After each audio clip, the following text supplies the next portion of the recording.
ఉన్న వారి మూలుగులు వినుటకును, చావునకు విధింపబడిన వారిని విడిపించుటకును ఆయన తన పరిశుద్ధ ఆలయం నుండి వంగి చుచ్చుచున్నాడు, ఆకాశం నుండి దృష్టించుచున్నాడు.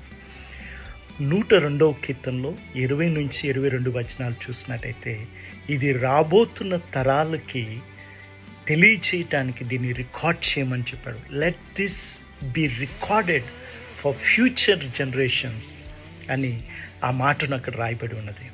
మనందరికీ తెలుసు, ఇజ్రాయెల్ యొక్క మూల్గులు విని దేవుడు దిగి వచ్చి మోషేను పంపించి వారికి విడుదలిచ్చిన దేవుడు ఈ రోజుకి కూడా ఆయన వినేవాడని, విడిపించేవాడని మనందరికీ తెలియనట్లుగా దీన్ని రికార్డ్ చేశాడు.